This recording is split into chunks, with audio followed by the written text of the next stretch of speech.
All right. We're live. Keys to home. Yeah. Y'all had your fancy glasses, so I had to get mine. Mine aren't fancy. I don't know if mine are fancy. They're just average Mark. All right, so we are average. into April. First quarter is done. What have you guys been doing this last week, or what do you have plans for the weekend, or what's going on in the world? Lance, kick it off. Well, business-wise, this week was pretty interesting. Monday and Tuesday, a lot of consternation, like what's going to happen. Of course, this broadcast on Monday morning, so this is the week prior. So the truce had been signed. Who knows what will happen by the time you see this? But right, the ceasefire had been signed, and oil dropped to $80-some a barrel, and interest rates for a couple of hours went. I mean, when I say they went super low, they dropped back considerably. They dropped out the bottom. They tanked. Yeah, they tanked as much as 0.25% better. But what does that mean when they got up to 6.75 or 6.5? So they dropped back a little bit, and I had a pretty crazy Wednesday trying to track down and get some of these things changed for people. But by noon, it was already being reeled back, and we lost what is called we lost all the gains, so to speak. So I got a couple in, so that worked out well. A lot of applications. I mean, a lot of people are acting. I mean, they got spring fever. So yep, that's what I'm saying too. This weekend, I'm gonna go ahead. What's this weekend? I'm gonna. No, what are you doing this weekend? Be a grease monkey for a little bit. I'm excited. Okay, on your car, one of the kids' cars, or which car? One of yours or kids? One of my big ones. Oh, big bus. Okay, gotcha. Yeah. I have to say really quickly, I was carded for a drink the other night, and they asked me, like which whatever Tennessee, it's like they card everyone unless you look like you're under 90. That's the law. And so they look at it and they had to type it in, and they're like, "What are those last two digits?" And mind you, this was like at a grocery store, so it was a younger person who was doing it. And I said 6-7, and they just busted out like that.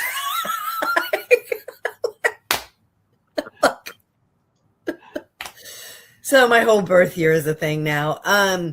We're going to the Highland Games in Tullahoma tomorrow. It's like I said, we record this ahead. Are you competing? Yeah. Are you eat haggis? No. Are you a contestant? I would do the sword dance or one of the dances before I ate haggis or threw a caber. I know where my role is here. I do want to share some stats with you guys since we were talking about stats and what's been going on. So the ice storm affected a lot of things. Lance, share really quick what you just told me that it affected that I didn't know, the Tennessee ice storm. Oh, we have our IRS has extended through May 22nd in a lot of counties. There's a certain amount of counties. It's like 22 counties in Middle Tennessee that were affected by the ice storm. We now have an extension of a month and a week. I probably don't. Yeah, I'll look it up while we're talking. Because I didn't get smackdown down here. Okay, but for those of you who think you were impacted, for sure, I would say Davidson County. If you live in Davidson County, but Lance will get the link. Maybe you can put it in the comments on the show or something. Okay, so that affected business. We talked about how the kickoff of a kerfluffle affected business as well. And so we hadn't been able to get a really clear picture of a lot of the stats going on. I had a closing yesterday, went under contract, pre-list, have a buyer under contract, getting ready to list another listing, and have 2 buyers to follow up with Lance on, and then another buyer, see if they're ready to move too. My nose is tickly. I got to sneeze. I am too all of a sudden. We are still in a neutral market, but March is showing stronger activity. Inventory was up 16.7% year over year, but demand has also picked up, which is good. Closings were up 6% March over March, and they were up 23.4% March over February. Wow. That's really solid. good. Those And are that's solid. what we were talking about. Like people are like, okay, this is what it is, right? Pending sales were up 30% year over year. Months of inventory dropped from 4.7 in February to 4.0 in March. So what does that mean? It means if every buyer out there bought, it would take 4.7 months and now only 4.0 months for the inventory to be absorbed by the buyers. So showing homes are being absorbed faster despite more listings coming on. So had we had this more of a static number of listings, we would have had even more edging neutral towards buyer market or seller market. So price is also stabilizing. I know Lance is going to talk to this, but in March, pricing began to stabilize. Price per square foot increased 2.1% from last month, and it was flat year over year. Don't love flat, but I also don't love huge ups and downs. Average sold price increased 3.8% month over month, and the median sold price increased 1.6%. Homes are still taking 50. This is on the Middle Tennessee market, 53 days on market to sell. Again, those are the ones that are more aggressively priced. If you want your home to sell faster, it's going to sell at the same price. You know what I mean? But get it marketed well as a coming soon, put it on the market, do your open houses, get the word out there and price it efficiently. It may not be those 53 days. So keep that in mind when you find the house you want that you're trying to sell your house to buy, if you're not using HomeLight or one of the other companies like them. So sellers are averaging about 96% of their original list price. That's good to know. Slightly improved from February.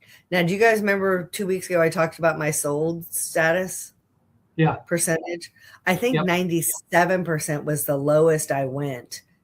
And that was back in 23 where people were very aspirational. So I'm still running 99 to 100 because by and large, I'm still having my sellers be very realistic. And apparently my very forthright discussions with them are helping them, you know.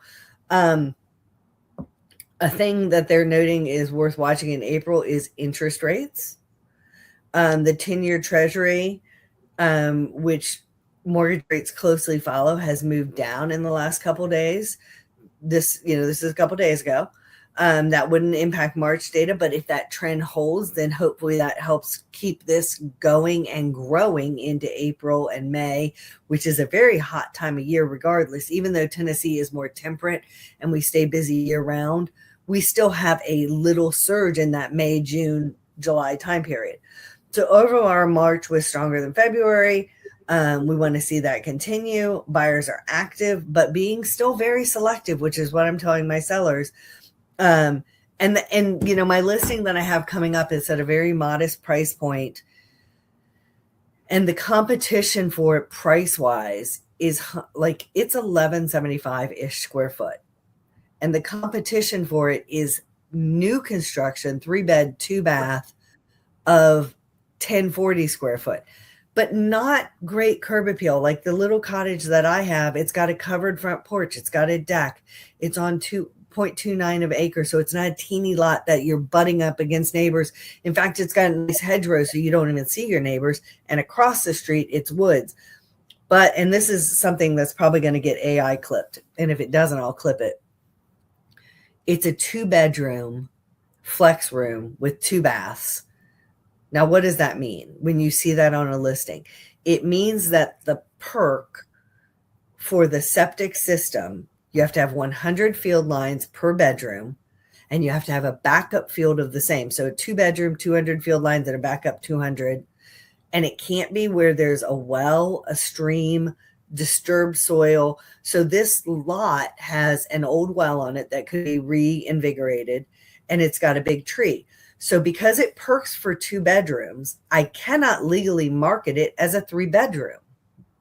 So you can say it's a 2-bedroom and a flex room. And if I showed you the floor plan, you would not be able to determine between 2 rooms, if one was bedroom A or one was bedroom B on a regular 3-bedroom, if it was on sewer, which one was which. because it's a flex room that can be an office, a bedroom, a sitting room, whatever, but you cannot legally call it a bedroom because of the perk. So when you see that, that's something to know. But that's also sometimes why I set my search for 2-bedroom, because there's very few 2-bedroom houses built.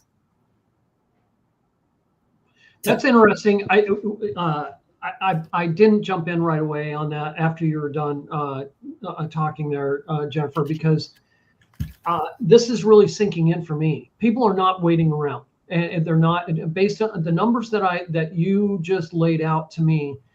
You know, look, people are not sitting on the sidelines any longer. Is what it they're sounds. Ready. They want ready. to buy. They just need to see something that is worth buying. That's right. why aspirational pricing, this is not the time for it. Right. And not only that, but look, I'm sorry, but 6%, 7% interest rate is not a reason to not buy. Stop thinking that is a reason to not buy. Okay. Yeah. You don't have, here's the reason why I'm saying this. And yes, I am animated on it. And the reason why is because what is the supply on the market? If you're going to sit there and think, oh, I'm just going to wait for a different interest rate, and the supply on the market is dropping, you're never going to get into this market, period. Yeah. And the only reason that there is a supply is because people have been waiting for an interest rate drop. And like we have been saying for a year and a half now, when the rates drop, there's inventory is going to be short. We are short inventory. Right. And you want to already, if there's a house that fits what you're looking for, and it's your forever home, maybe it's maybe it's a stepping stone. Yeah. You want to be in that house before the interest rate drops, and because that's the home. If you expect that home to be around because the interest rate drops, you're asking however many families have saved that listing, have that same mentality that you have, that is waiting for. You need to get ahead of that. The other thing that comes to my mind when you were talking is other than the numbers that you just laid out, this is my personal opinion. I'm taking my coaching hat. I'm going to twist it that way a little bit. But, and this is political, Jerome Powell is out in May. Sure is. And that's part of it too. And let me ask you, from a finance point of view, as a homeowner, what happens when the price of your house goes up? You have earned equity. So are you wanting to sit on the sidelines, or do you want to be ready when that house gets in? Would you rather buy the house now at $450,000, and then as everybody starts getting in the market, even if you're not going to sell soon, then get in the market and then have it go up to $465,000? And here's the other thing: if you're like, oh, but I need my house that I'm going to sell, I need more money from it to buy the next house. Well, guess what? They're going up together. Yeah, exactly. Let me ask you this, Jennifer. Do you guys, and this is also for you too, Lance, do you guys think that because there's a large number of buyers sitting on the sidelines, we are starting at the numbers that you pointed out, 23%. Read that number, that percentage again. It was 23% year over year increase in from March to March. 23.4 closings were up 6% year over year, and 23.4% more than in February. Now, some of that was the closings were lower in February because people weren't running around in the ice storm contracting. Okay, it was a double dip. My question for the both of you is 23% month over month increase. Small amounts of homes on the market.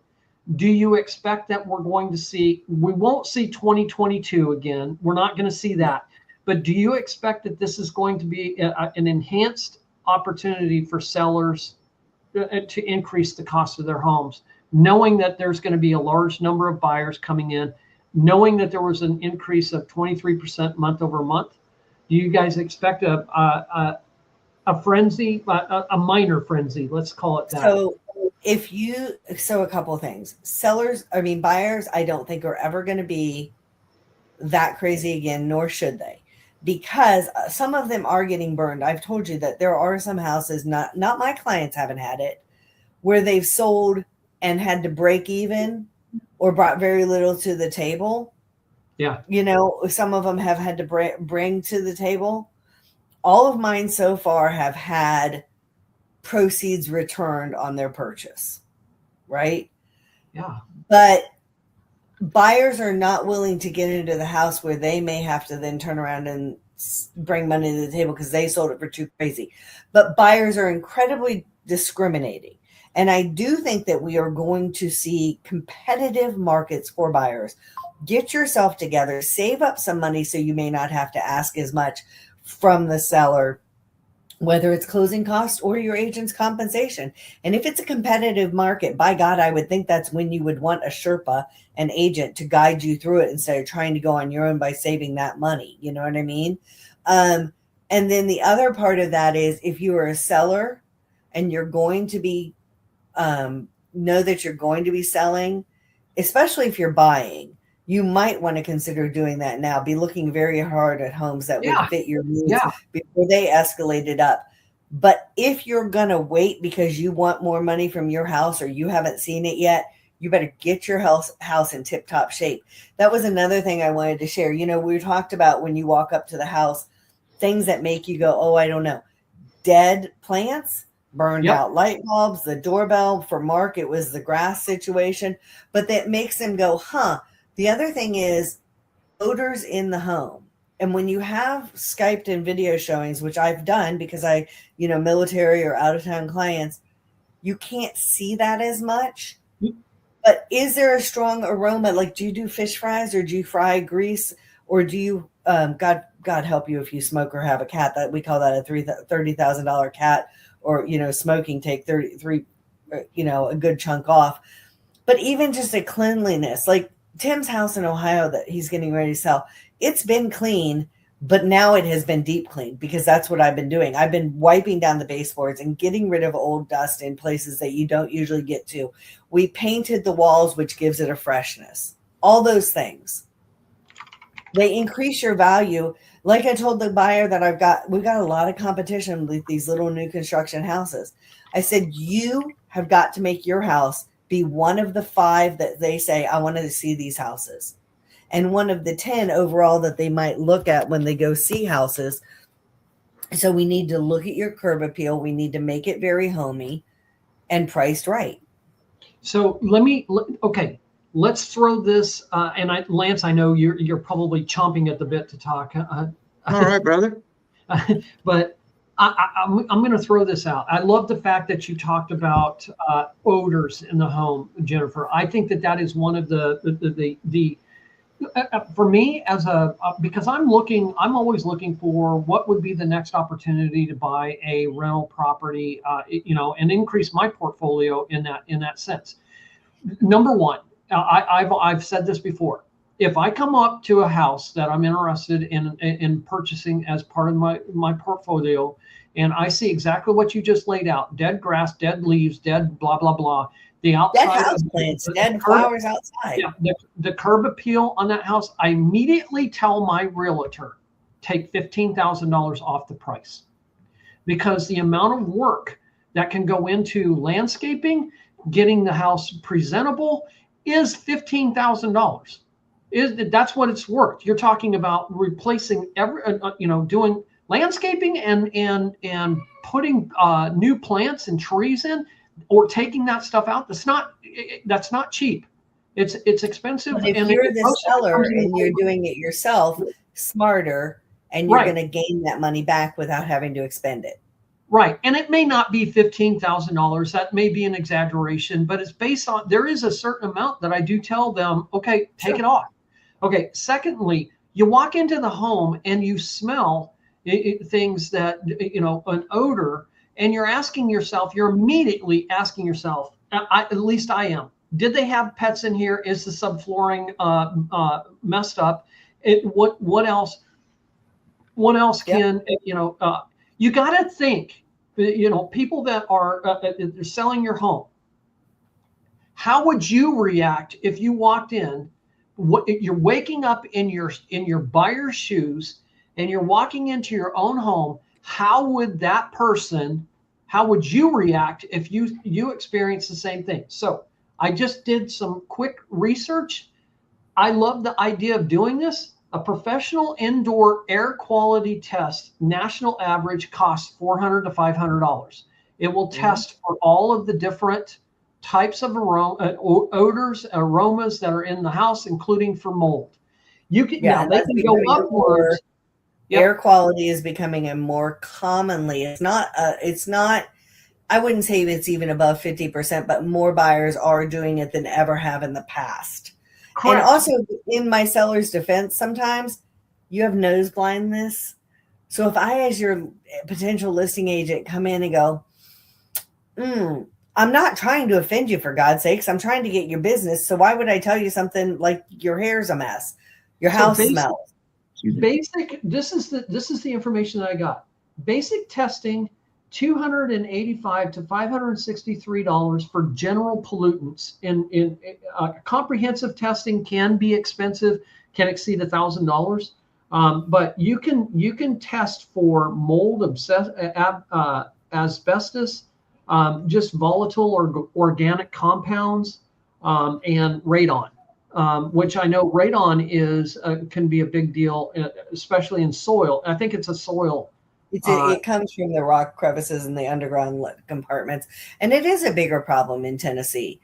Yep. And I was kind of buying my house as is, so we weren't. It was you can test on your own and mitigate on your own, but it's a good thing to test for during your sales process, because if there is radon, then the seller is almost always going to have to fix it, because the next buyer is going to want it fixed too. Right.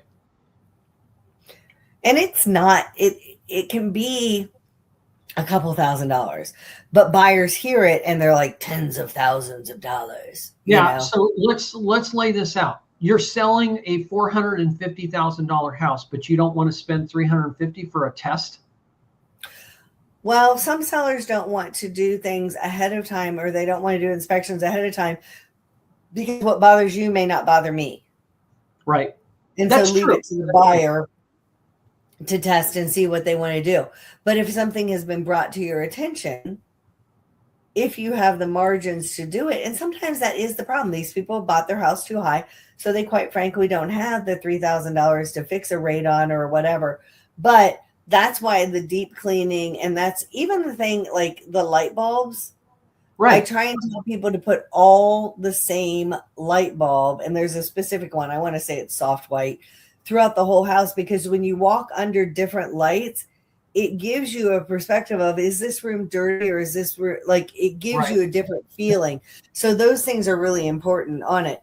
Mark, what have you been seeing, kind of speaking of money from your house, and speaking of the World Cup? I gave you an idea of maybe making $25,000, but you decided it was not a good deal, because sometimes even though it's a good opportunity to make money, it's not a good opportunity for you. And we were talking pre-air that, especially when you're in debt and you're stressed about it, or you're achieving your goal and you want to go harder, you might be presented with an opportunity. And how do you analyze, is this worth the risk to have this money? Yeah. And it's a personal opinion for, everybody involved, but tell us what we were talking about. Yeah, absolutely. Everyone, what Jennifer's talking about is the FIFA World Cup is coming to Dallas. That's where I live. And right now, short-term rentals, we're hearing that some short-term rentals are going for $25,000 per month. There is a rule out there called the Augusta Rule. Check into that. Yeah, I did. The Augusta Rule gives homeowners the ability to not report income made from their rental property up to 14 days. And so you can avoid taxes within that 14-day window. Okay? Time out a minute. It's called the Augusta rule, and it's 14 days because it goes to the Masters tournament and the House of Rep and the senators. When that was put in, they were doing a revision of the tax code, and they're like, we don't want to tax our own money. Hold on, we got to have a caveat. Which, do as I say, not as I do. Yeah, sometimes Exactly. that benefits all of us little peons as well. So yeah, so potentially 25,000 for the month, so 12.5 for 2 weeks, tax free. But you decided. Yeah, I looked into it, and this goes to a greater conversation, and kind of falls into that same realm as I'm going to take a 401k loan to help pay off my debt. Number one, the larger conversation to this is the shiny object. The shiny quick silver bullet. I get out of debt if I just do this. But you're focusing in where a coach can come in is to focus in not on just the shiny object, but if we're willing to accept the shiny new object over here, then we have to accept the fact that we may take on risks that are involved with accepting that shiny new object. So it would be great to know that you have $12,500 coming in. Everyone wants that, but what are you risking when it comes to accepting that? Are you open to whatever might happen to your home in those 2 weeks? Are you when those distraught losers come home? Yeah, or those celebratory winners come home? Or the loud, the noise, the HOA violations, just as we get very tunnel visioned into, I get $12,500, but oh my gosh, I didn't realize now I've got a problem with my HOA. I've got damage to the you don't know who these people are. And very probably don't have a whole lot of time, assuming that you can research who these people are. So, Mark, who cares? Money is most important. I know. Hey, It's Mark, money. I have a question for you. Something I heard the Wait, other day. I want to post about this. Yeah. Okay. Right. So I heard. That's what matters.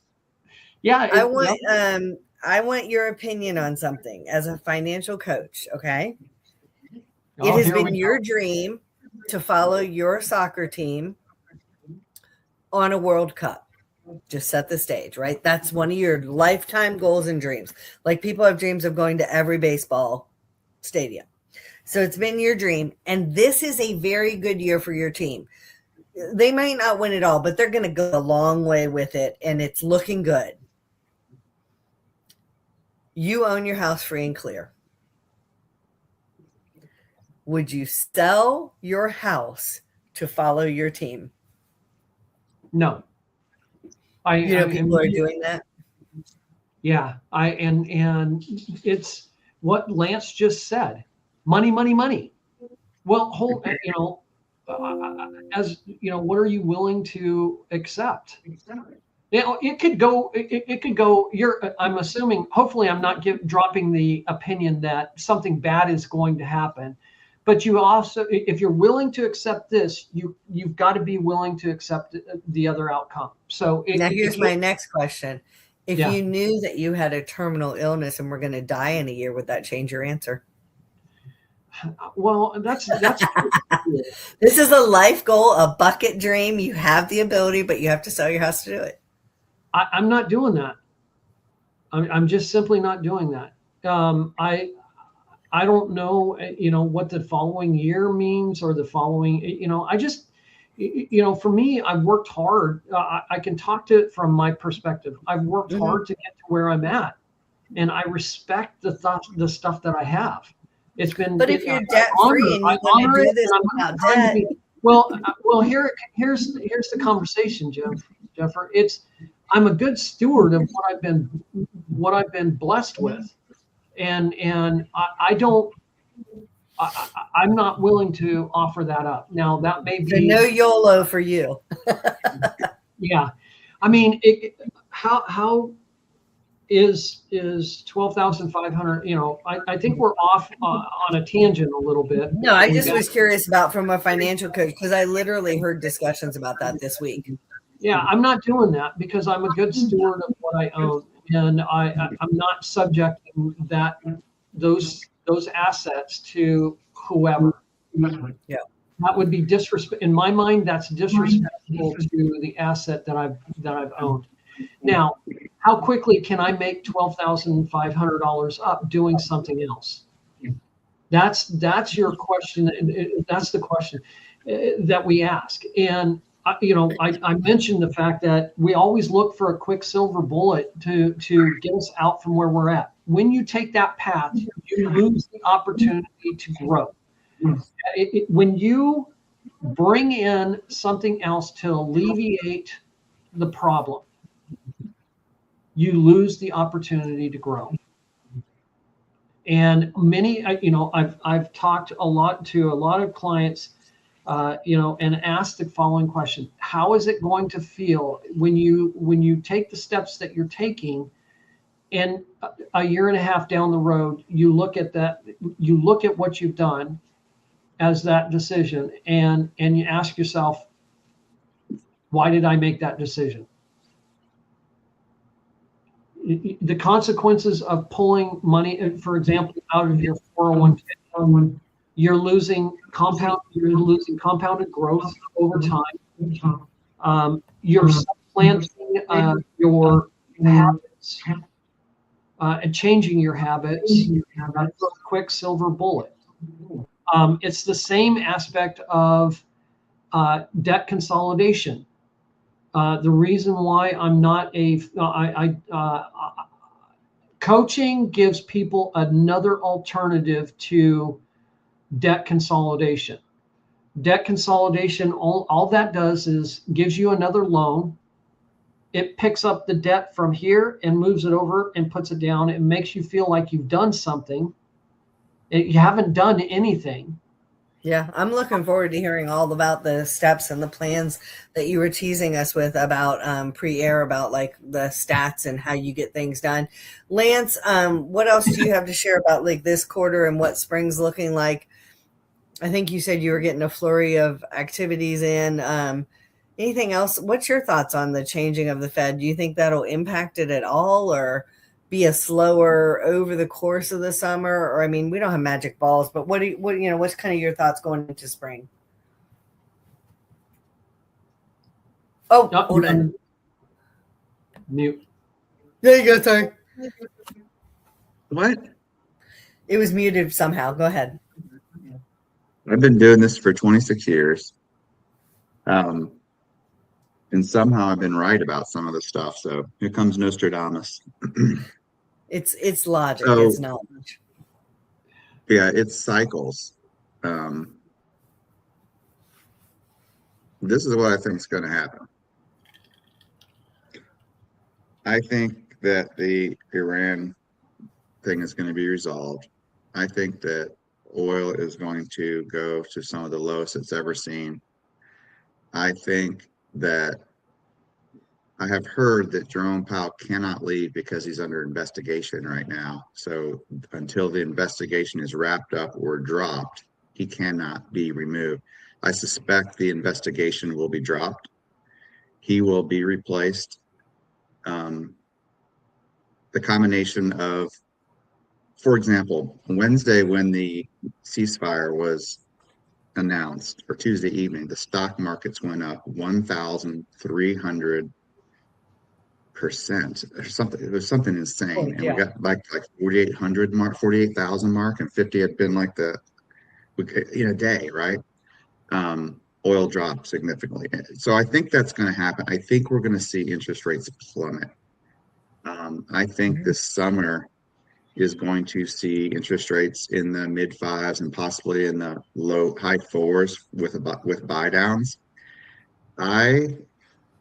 Jennifer talked earlier in the conversation about go ahead and repeat it, Jennifer. For every home that's for sale, or for every buyer, there's how many homes for sale. Will you repeat that? Oh, the stat 2 weeks ago was 2 to 1.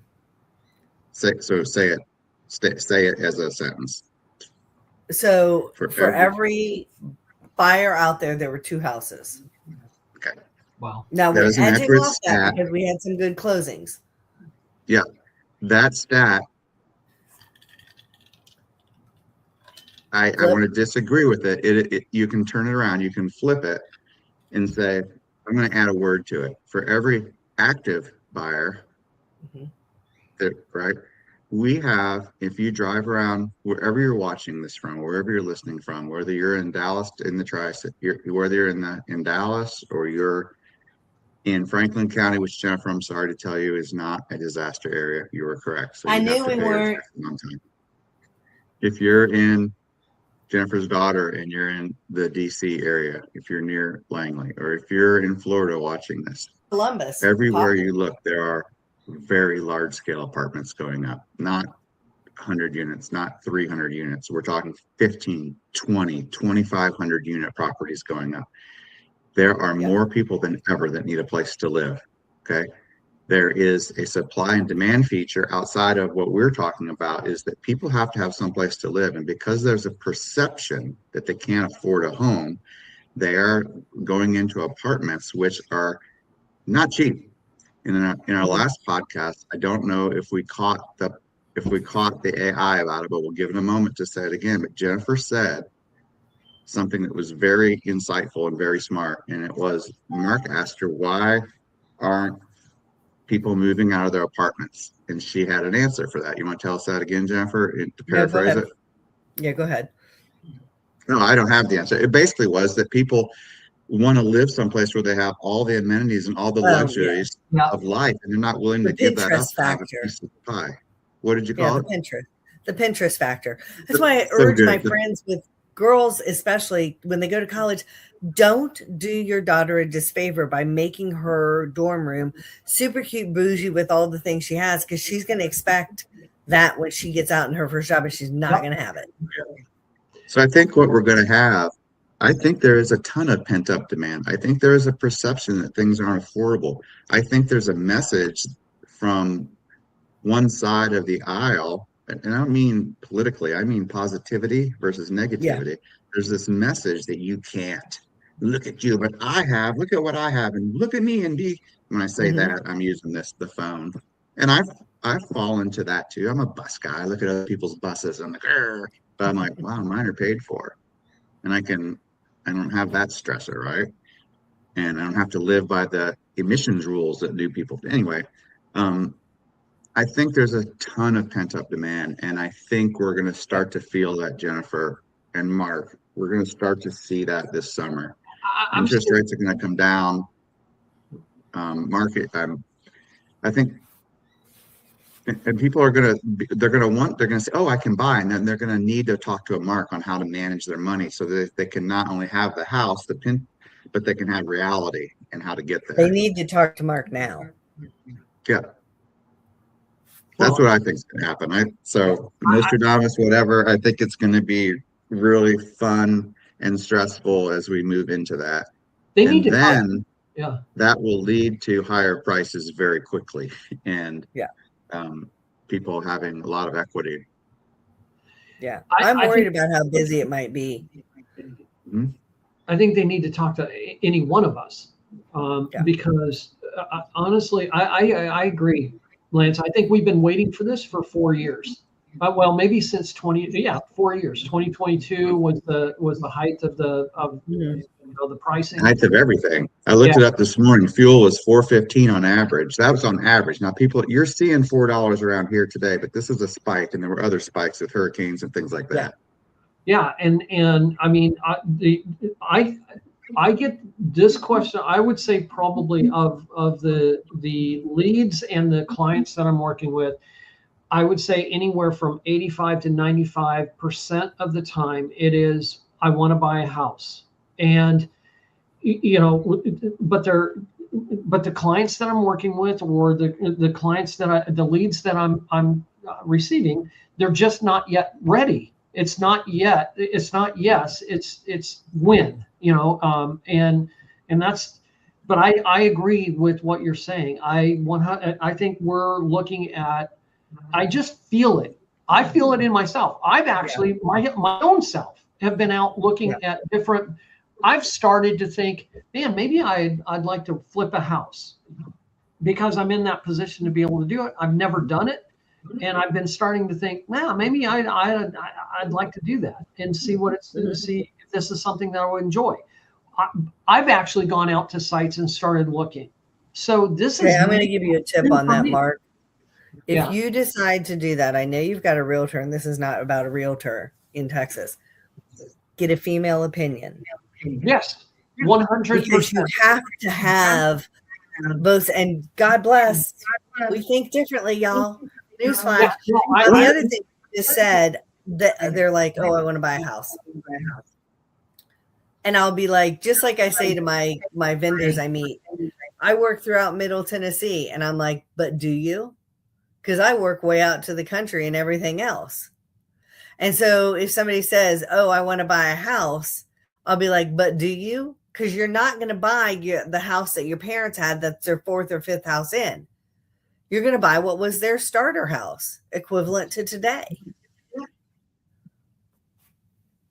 It's weird. Mark and I just got muted. Who did that? I muted myself Okay. because I was hearing some echoing. Yeah.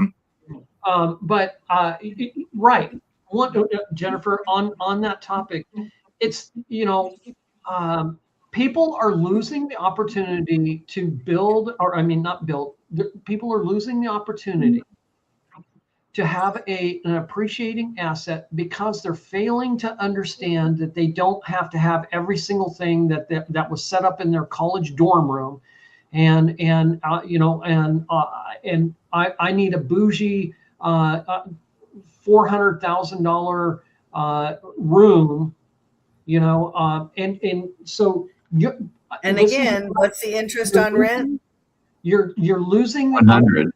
Yeah, you're losing the opportunity to build wealth because you're expecting a bougie setup. And yes, I'm 59 years old, and I said the word bougie. So there you go. But the other thing I tell my clients is, I'm like, what are you doing? If homes on a slow year go up 3 to 5%,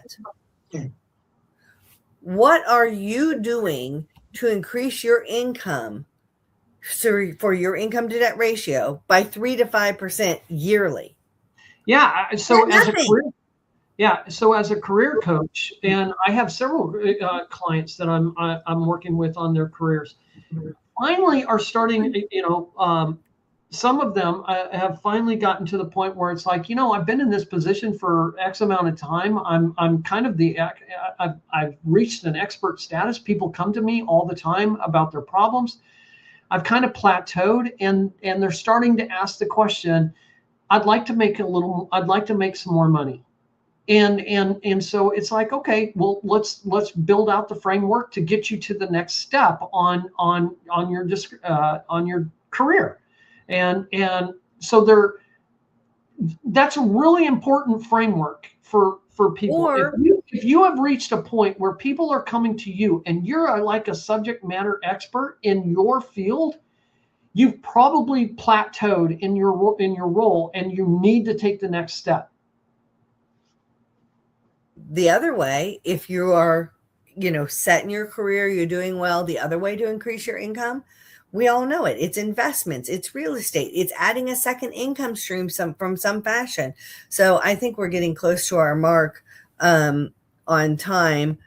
Anybody have any more inputs before we run away from the day? I do have one last one. We're 5 days away from taxes, and except for the people in lucky counties. Yeah. By the time this drops, we're going to be a couple days away from taxes. Please, I'm asking people, do not think that you can just avoid filing your taxes. It's illegal, especially if you are trying to avoid something and you're intentionally trying to avoid it. That's illegal. File your taxes or file an extension. Well, in the same vein, I heard about the mandatory draft that's happening in December, and I was like, what? Oh, What? And what they found out over the last 39 years since we've had all men have to register for selective service between the ages of 18 and 26. Last year, they discovered that over 70% of people aren't doing it, as if they're not going to be discovered that they didn't. So last summer, Congress in one of the bills passed a law that said, well, okay, we're not going to send out the postcard. We're just going to auto-register everyone, which makes sense. And so that's been turned into a big fear-mongering campaign of that everyone's being registered for a draft. So true story, one of my cousins, and we have a proud military service. It ain't gonna happen. So go ahead. I lost your volume. There you go. We lost your volume for a second there. But yeah, you can't avoid the draft. You can't avoid taxes. True story. One of my cousins, it's a newsflash. Guys aren't always super mature at 18. Really? I know I wasn't. I mean, you don't always get your ducks in a row. Jennifer, I think that is the number one statement. We've got to start a list of phrases, and that is a number one, because I didn't grow up until I was 50. Yeah, you don't have your ducks in a row. So bless his heart, one of my cousins, the postcard came when he turned 18. And I think he was still in his senior year.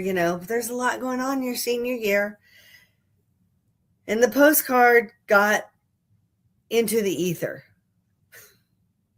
He didn't think about it. Like he said, oh, and I'll look at this later. His parents didn't realize it had come and that he had not done it. And it was literally, I think, 3 to 5 years later that they were getting a new stove or something. And it had slid under the stove. And they realized he had never done it. And it has affected his ability to have different jobs because it does flag. Wow. I think when we titled this, I think when we titled this episode, the phrase that you just said, 18 men at 18 years old are not mature. I think that needs to be the tagline. That is going to generate. You are not mature. But you know what? To be honest, most girls are not either. I will tell you the girls that tend to be. Ready? Tend to be, not always, the oldest daughters. Yeah. Not always, but they tend to be. Yeah, I think we need to lead with that title. You're not mature at 18. Or just you're not mature. Exactly. And then ask for comments. When was the age that you felt like you finally matured? I'm admitting 50. I'm a Toys R Us kid. I refuse to grow up. Yes, I tap into my youthfulness every single day. Yes. Sometimes. And on that note, I'm going to go hack down hedges. And sometimes in front of the mirror myself. Yeah. How far? Okay, we're done with our recording. Thanks, everybody.